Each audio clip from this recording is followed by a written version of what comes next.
Hi hello नमस्ते सभी को। फिर से स्वागत है मेरे ब्लॉग में। आशा करती हूँ सब बहुत खुशी से है। मैं भी यहाँ बहुत बढ़िया हूँ। एंड आज ब्लॉग करने का कारण ये है कि हमारे घर पे चिक्का मेला मतलब यक्षगाना वाले जो रहते हैं आर्टिस्ट हैं, वो घर घर जाके ये जो महीना रहता है बारिश का अपना, ये आई डोंट नो हिंदी में क्या बोलते हैं, ये जो मंथ में सबके घर पे जाके वो लोग अपना सेवा देते हैं। तो जैसा कि हमारे घर पे भगवान खुद आ रहा है, वो अपना श्रद्धा के ऊपर डिपेंड है। तो ऐसा फीलिंग होता है अपने घर पे खुद भगवान चल के आ रहा है करके। तो आपको मैं बताती हूँ कैसा क्या होता है। चलिए आप लोग भी मेरे साथ।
ಇಂದ್ರನಿಗೆ ಪೀಠವನ್ನು ಎತ್ತಿದ್ದೇವೆ.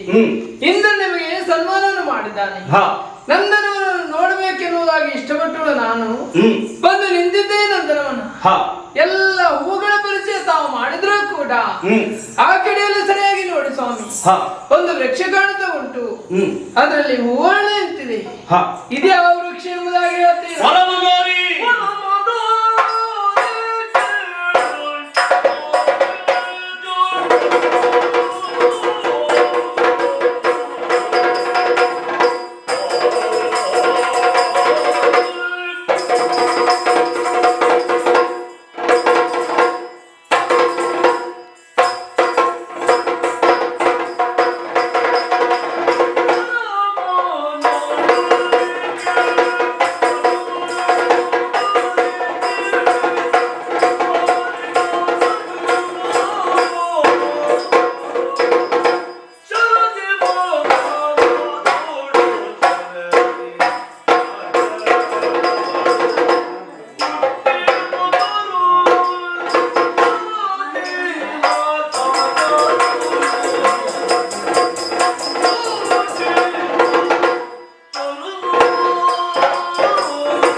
ಅತಿಥಿಗೆ ಸ್ವೀಕಾರ ಮಾಡಿದ್ದೇವೆ. ಹಾ.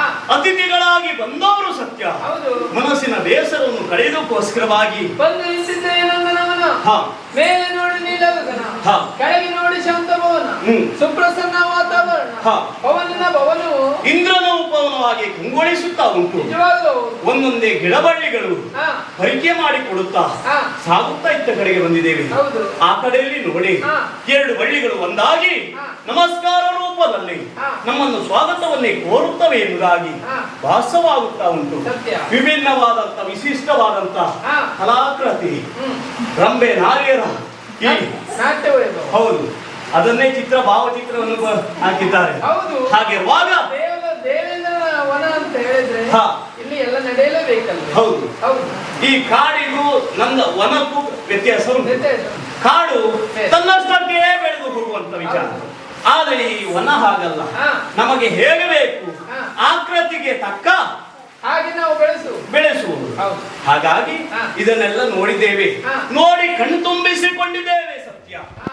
ವಿಶೇಷವಾದಂತ ಗಿಡಗಳನ್ನು ಪರಿಚಯ ಮಾಡಿಕೊಟ್ರು ಕೂಡ ಹಾ. ಒಂದು ಗಿಡದ ಪರಿಚಯ ನಾನು ಬಿಟ್ಟಿದ್ದೇನೆ. ಯಾಕೆ? ಯಾಕೆ ಹೇಳು? ಹಾ. ನೀನು ಕೇಳಬೇಕು ಎನ್ನುವುದಾಗಿ. ಕೇಳಿ ಆಯ್ತಲ್ಲ, ಹೇಳದೆ ಉಪಾಯವಿಲ್ಲಲ್ಲ. ಹೇಳಲೇಬೇಕು. ಹಾಗಾದ್ರೆ ಇದು ಹಾ. ಪಾರಿಜಾತ ಗಿಡ ಎನ್ನುವುದಾಗಿ. ಪಾರಿಜಾತ ವೃಕ್ಷ. ಹೌದು. ನೀವು ಬರುವಾಗಲೇ ಹೇಳಿದ್ದೀರಿ, ಬಾಮ ಹಾ. ಇಂದ್ರನ ಸಭೆಗೆ ನಾನು ಹೋಗ್ತೇನೆ, ಹಾ. ದೇವಲೋಕದ ನಿನಗೆ ಪಾರಿಜಾತ ವೃಕ್ಷವನ್ನು ತೋರಿಸುತ್ತೇನೆ ಎನ್ನುವುದ. ಹೌದು. ಹಾಗಾದ್ರೆ ಪಾರಿಜಾತ ವೃಕ್ಷ ಅಂತ ಹೇಳಿದ್ರೆ ದೇವಸ್ವಾಮಿ. ಹೌದು, ಪಾರಿಜಾತ ವೃಕ್ಷ ಹಾ. ಎನ್ನುವುದಾಗಿ ಹೇಳಿದ್ದೇನೆ. ಹೌದು. ಇದರ ಗುಟ್ಟು ಹೇಗಾಗಿದೆ, ಹೇಗೆ? ಅದರ ಗುಟ್ಟನ್ನು ನಿನಗೆ ಹೇಳುತ್ತೇನೆ ಅದರ ಕೇಳು. ಗುಟ್ಟು ಹಾ. ಯಾವುದೇ? ಹಾಗಾದ್ರೆ ಹೇಳುತ್ತೇನೆ ಕೇಳು. ಹಾ. ಇಂದ್ರನ ಆಸ್ಥಾನಕ್ಕೆ ದುರ್ವಾಸ ಮುನಿಗಳು ಬಂದ್ರು. ಹಾ. ಬರುವಾಗ ಕೈಯಲ್ಲಿ ಗಜಪುಷ್ಪ ಮಾಲೆಯನ್ನು ಹಿಡಿದು ತಂದಿದ್ರು. ಹಾ. ಇಂದ್ರನ ಕೊರಳಿಗೆ ಆ ಮಾಲೆ ಹಾಕಿದ್ರು. ಹಾ. ಇಂದ್ರ ಐರಾವತಕ್ಕೆ ಹಾಕುತ್ತಾನೆ. ಹಾ. ಐರಾವತ ಕಾಲಿಗೆ ಹಾಕಿ ತುಳಿತದೆ. ಹಾ. ಇದನ್ನು ನೋಡಿದಂತ ದುರ್ವಾಸ ಮುನಿಗಳು ಕೋಪಿಷ್ಠರಾಗಿ ಶಾಪವನ್ನು ಕೊಡುತ್ತಾರೆ. ಹಾ. ಅಷ್ಟ ಐಶ್ವರ್ಯ ಮತದಿಂದ ಮೆರೆಯುತ್ತಿರುವಂತ ಇಂದ್ರ ಹಾ. ಅಷ್ಟ ಐಶ್ವರ್ಯ ಎನ್ನುವಂಥದ್ದು ಸಮುದ್ರ ಪಾಲಾಗಲಿ ಎಂಬುದಾಗಿ ಹಾ. ಮುನಿವರರ ಶಾಪಕ್ಕೆ ತುತ್ತಾದಂತ ಇಂದ್ರ ಎಲ್ಲವನ್ನು ಕಳೆದುಕೊಳ್ಳುತ್ತಾನೆ. ಹಾ. ಆಗ ನನ್ನ ನೆನಪಾಯಿತು, ಓಡಿ ಬಂದ. ಹಾ. ದೇವ ಇದಕ್ಕೊಂದು ಮಾರ್ಗವನ್ನು ಸೂಚಿಸು ಎನ್ನುವುದಾಗಿ. ಹಾ. ಆಗ ಮಾರ್ಗವನ್ನು ಹೇಳಿದ್ದೇನೆ. ಹಾ. ಸಮುದ್ರ ಮಥನವೇ ನಡೀಬೇಕು ಎನ್ನುವುದಾಗಿ. ಸಮುದ್ರ ಮಥನ. ಆಗ ಸಮುದ್ರ ಮಥನ ನಡೀತು. ಹಾ. 66 ಕೋಟಿ ದಾನವರು, 33 ಕೋಟಿ ದೇವತೆಗಳು ಹಾ. ವಾಸುಕಿಯನ್ನೇ ಹಗ್ಗವಾಗಿಸಿ ಹಾ. ಮಂದಾರ ಪರ್ವತವನ್ನೇ ಕಡಗೋಲಾಗಿಸಿ ಮತಿಸುವ ಕಾಲದಲ್ಲಿ ಹಾ. ಪ್ರಥಮ ಬಂದಿದ್ದೆ ವಿಷ. ಹಾ. ಆ ನಂತರವಾಗಿ ಫಲಸ, ಶ್ರೀಗಂಧ, ಅಷ್ಟಲಕ್ಷ್ಮಿ ಹೀಗೆಲ್ಲ ಹುಟ್ಟುತ್ತಾ ಬರುವಾಗ ಹಾ. ಇದುವೇ ಪರಮ ಪಾವನ ಪಾರಿಜಾತ ವೃಕ್ಷ ಹುಟ್ಟಿದೆ. ಇಷ್ಟೆಲ್ಲ ವಿಶೇಷತೆ ಉಂಟು. ಹೌದು, ಸಮುದ್ರ ಮಥನ ಕಾಲದಲ್ಲಿ ಕತೆ ಇನ್ನೂ ಅಲ್ಲ ಇಷ್ಟೆಲ್ಲ ಹುಟ್ಟುವಾಗ ಹಾ ಒಂದು ಹೆಣ್ಣು ವೇಷ ಮಾಡಿದ್ದೇವೆ ಅಲ್ವಾ? ಹಾ ಹಾ ಬಂದಳಾಗ ಮುನಿ. ಅದಕ್ಕೆಲ್ಲ ಕೇಳ್ತಾರೆ, ಭಕ್ತಾದಿಗಳೆಲ್ಲ ಹೇಳ್ತಾರೆ, ಹಾ ದೇವರ ಹೆಣ್ಣು ವೇಷ ಅಂತ ಹೇಳಿದಾಯ್ತು. ಭಕ್ತಾದಿಗಳೇ ಬಹಳ ಪ್ರೀತಿ. ಹೌದು. ಅಲ್ಲಿ ನಾನು ಕೇಳಿದ್ದು ಹಾ. ನೋಡ್ಲಿಲ್ಲ, ಅದು ನೀವು ಹೇಳಿದ ಕತೆ. ಅನಿವಾರ್ಯಕ್ಕೆ ಹಾ. ಹೆಣ್ಣು ವೇಷ ಮಾಡಬೇಕಾಗ್ತದೆ. ಅಲ್ಲ, ನೀವು ಯಾವ ವೇಷ ಬೇಕಾದ್ರೂ ಮಾಡ್ತೀರಿ. ಹಾ ಹಾ. ಯಾಕೆ? ಯಾಕೆ? ಕಪಟ ನಾಟಕ ರಂಗ ಅಂತ ಜನ ಕೊಂಡಾಡಿದ್ರು. ಹಾ. ನಿಮ್ಮ ಕಪಟ ನಾಟಕ ಅಲ್ವಾ? ಹ್ಮ್. ಹಾಗಾಗಿ ನಾಟಕದಲ್ಲಿ ಎಲ್ಲ ಕಪಟವೆಂದು ಹೌದು. ಹಾಗಿರಲು ಯಾವ ವೇಷ ಬೇಕಾದ್ರೂ ಮಾಡ್ತೀರಿ. ಹಾ ಹಾ. ಇಷ್ಟೆಲ್ಲ ವಿಶೇಷತೆ ಉಂಟು ಅಂತ ಆದ್ರೆ ಹಾ. ಈ ವೃಕ್ಷ ಎಲ್ಲರೂ ಸರಿ ಅಲ್ಲ ಸ್ವಾಮಿ. ದೇವ ಕೇಳಿದರಿಂದ ಗ್ರಹಕ್ಕೆ ಬಯ್ಯುವೆನು, ಹಾ. ಪಾವನಾತ್ಮಕ ನಿಮ್ಮ ಕರ್ಮ ತೋಷಿಪೆನು. ಹಾ. ದೇವ ಈ ವೃಕ್ಷವನ್ನು ನಮ್ಮ ಗ್ರಹಕ್ಕೆ ತೆಗೆದುಕೊಂಡು ಹೋಗಿ ಹಾ. ಉಪವನದಲ್ಲೇ ನೆಟ್ಟು ಹಾ. ಇದರಿಂದ ಬೆಳೆಯುವಂತ ಹೂವನ್ನು ಮುಡಿಯಲ್ಲಿ ಮುಡಿಯಬೇಕೆಂಬ ಆಸೆ, ನಿಮ್ಮ ಪಾದ ಪೂಜೆಯನ್ನು ಮಾಡಬೇಕೆಂಬ ಆಸೆ. ಹಾ. ಭಾವಕೀರೆಲ್ಲರಿಗಿಂತಲೂ ಸತ್ಯವನ್ನು ಹೆಚ್ಚು ಎನಿಸಿಕೊಳ್ಳಬೇಕು. ಹಾ. ಭಾವಕೀರೆಂದ್ರೆ ಯಾರು? ಯಾರು? ನಿಮ್ಮ ಹೆಂಡತಿಯನ್ನು 7 ಮಂದಿ ಇದ್ದಾರಲ್ಲ, ಹಾ. ಅವರೆಲ್ಲರಿಗಿಂತ ಸತ್ಯವನ್ನು ಹೆಚ್ಚು ಎನಿಸಿಕೊಳ್ಳಬೇಕು. ಹಾ. ತಡ ಮಾಡಬೇಡಿ, ಹ್ಮ್. ನಗುಮುಖದ ಕೃಷ್ಣನಾಗಿ ಹಾ. ವೃಕ್ಷವನ್ನು ತೆಗೆದುಕೊಳ್ಳಿ. ಪಾರಿಜಾತ ವೃಕ್ಷ ಬೇಕು. ಇವಾಗಲೇ ಮಳೆಗಾಲ ನಟ್ಟು ಬೆಳೆಸುವಂತ ಲೆಕ್ಕವ. ಅಲ್ಲಿ ಹೆಣ್ಣು ಮಕ್ಕಳು ವೃಕ್ಷ ನಡುವುದು ಮಳೆಗಾಲದಲ್ಲಿ, ಬೇಸಿಗೆಯಲ್ಲಿ ಯಾರು ನಡುವುದಿಲ್ಲ ಸ್ವಾಮಿ. ಹಾ.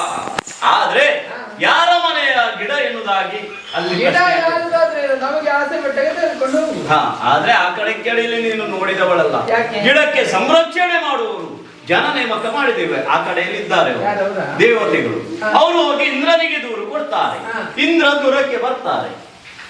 ಅಲ್ಲಿ ಏನು ಮಾತಾಡ್ತೀರಿ ಸ್ವಾಮಿ? ಯಾಕೆ? ಅವರು ಹೋಗಿ ಹೇಳ್ತಾರೆ, ಇಂದ್ರಕ್ಕೆ ಬರ್ತಾನೆ, ನೀವು ಭಯವಾಗ್ತಾ? ಹೌದು. ಇದನ್ನ ನಾನು ನಂಬಬೇಕು. ಉಂಡು ಹೋದ ಕೊಂಡು ಹೋದ ಎನ್ನುವುದಾಗಿ ಮಾತು ಬರ್ತದೆ. ಅಲ್ಲಿ ಎರಡು ಬೇಕು. ಆದರೂ ಅದು ಅಲ್ಲದೆ ಸನ್ಮಾನ ಮಾಡಿದ್ದಾನೆ. ಯಾರಿಗೆ? ನಿಮಗೆ ಸನ್ಮಾನ ಅಂತ ಆದ್ರೆ ಆಯ್ತು, ಹೌದು. ಮತ್ತೇನು ಬೇಡ. ಆದ್ರೆ ಸನ್ಮಾನವನ್ನು ಮಾಡಿದವ ಅನುಮಾನ ಮಾಡಬಾರದು. ಅಲ್ಲ, ಸನ್ಮಾನ ಮಾಡಿದ ಯಾರಿಗೆ? ನಿಮಗೆ. ಹೌದು. ನನಗೆ ಸನ್ಮಾನ ಮಾಡಿದ್ದಾನೆ. ಹೌದು, ನೀನು ಜೊತೆಗೆ ಹಾಗಾಗಿ ವೃಕ್ಷ ಕೇಳಿದ. ಸಲ್ಲುತ್ತದೆ. ಹಾಗಾಗಿ ವೃಕ್ಷ ಕೇಳಿದವರು. ಹಾ. ಅದರಲ್ಲಿ ಲೀಲಾಮೂರ್ತಿ ಕೃಷ್ಣ, ಹಾ. ನಗಮಗುವ ಕೃಷ್ಣ, ಹ್ಮ್. ನಾರಿಯರ ಸೀರೆ ಸೆಳೆದವ, ಹಾ. ಮೊಸರು ಕಳ್ಳ ಎನ್ನುವುದಾಗ ಮಗ ಮೊಸರೋದು ಹೊರಗಡೆ ಇಡಬೇಡ ಇವತ್ತು, ಮತ್ತೆ ಕಳ್ತಾರೆ ಇವರು. ಹಾ. ಇವಾಗ್ಲೂ ಅವರಿಗೆ ತುಂಟತನ ಉಂಟು. ಮೊಸರು ಎಲ್ಲಿ ಹೊರಗಡೆ ಇರ್ತಾರೆ ನೋಡ್ತಾ ಇರ್ತಾರೆ. ಆ ಕಡೆ ಈ ಕಡೆ ನೋಡ್ತಾರೆ. ಇನ್ನು ಮೊಸರೊಂದು ಹೊರಗಡೆ ತರಬೇಡ. ಇಷ್ಟೆಲ್ಲ ಬಿಡಿದು ಪಡೆದ ನೀವು, ನಿಮಗೆ ಭಯ ಉಂಟ ಸ್ವಾಮಿ? ಈ ಮಾತನ್ನ ನಾನು ನಂಬಬೇಕು. ಕಣ್ಣಿನ ಅಂಜಿನಲ್ಲಿ ಕೊಲ್ತೀರಿ, ನಗುವಿನಲ್ಲಿ ಕೊಲ್ತೀರಿ, ಹಲವು ಅವತಾರವನ್ನು ತಾಳಿ ದುಷ್ಟ ದಾನವನ್ನು ಕೊಂದವರಿದ್ದೀರಿ. ನಿಮಗೆ ಭಯ ಅಂತ ಹೇಳಿದ್ರೆ ಯಾರು ನಂಬುವ ಮಾತೆ ಅಲ್ಲ. ಇದೆಲ್ಲ ಏನು? ನಿಮ್ಮ ಕಪಟತನ ಅರ್ಥವಾಗಿ ಹೋಯಿತು. ಬಾಮ ವೃಕ್ಷವನ್ನು ವಹಿಸಿದ್ದಾಳೆ, ಅವಳನ್ನು ಪರೀಕ್ಷೆ ಮಾಡುವ ಎನ್ನುವುದಾಗಿ. ನಿಮ್ಮ ಪರೀಕ್ಷೆಗೆ ಸಿದ್ಧರಾಗಿದ್ದವಳು ಈ ಬಾಮ ಇಂದ್ರನಲ್ಲಿ ಹೋಗಿ ಒಂದು ಮಾತನ್ನು ಹೇಳಿ, ಬಾಮ ವೃಕ್ಷವನ್ನು ವಹಿಸಿದ್ದಾಳೆ, ಕೊಡುವ ಎನ್ನುವುದಾಗಿ. ಕೊಡದಿದ್ರೆ ಒಳ್ಳೆ ಮಾತಿನಲ್ಲಿ ಕೊಟ್ಟರೆ ತೆಗೆದುಕೊಂಡು ಹೋಗುವ. ಅಹಂಕಾರದಲ್ಲಿ ದುರಕ್ಕೆ ಬಂದನಂತಾದ್ರೆ ದುರವನ್ನು ನಾನು ಮಾಡ್ತೇನೆ ಸ್ವಾಮಿ. ದುರವನ್ನು ನೀನು ಮಾಡ್ತೀಯ ಎನ್ನುವುದಾಗಿ ಹೇಳ್ತಾ ಇದೀಯ. ಆದ್ರೆ ಪ್ರಥಮವಾಗಿ ಇಂದ್ರನಲ್ಲಿ ಕೇಳುವ, ಕೊಡದಿದ್ದ ಪಕ್ಷದಲ್ಲಿ ಮತ್ತೆ ದುರ, ಈ ಕೃಷ್ಣ, ಆ ಪಾರಿಜಾತದ ಪ್ರಸಂಗ ಮುಂದೇನಾಗುತ್ತದೆ ಎನ್ನುವಾಗಿ ಅವರ ನಿರೀಕ್ಷೆಯಲ್ಲಿರಲೇ ಅನಂತ ಪದ್ಮನಾಭ ಸ್ವಾಮಿ ಆರೋಗ್ಯವಾಗಿಯನ್ನು ಕೊಡಲಿ, ಕಷ್ಟನ ದೂರ ಮಾಡಲಿ, ಮಕ್ಕಳ ಉದ್ಯೋಗವನ್ನು ಕೊಡಲಿ ಎಂಬ ರೀತಿಯಲ್ಲಿ ಮಾಗಣುತ್ತಿರುತ್ತಾರೆ. होप सभी को ये वीडियो बहुत पसंद आया होगा. हमारा तुलनाड़ा कल्चर, यक्षगानम ट्रेडिशन बहुत पुराने समय से चलते आ रहा है. एक लाइक ज़रूर बनता है. एंड सभी को धन्यवाद. ऐसे ही सपोर्ट करना. मिलते हैं हम सभी नेक्स्ट व्लॉग में.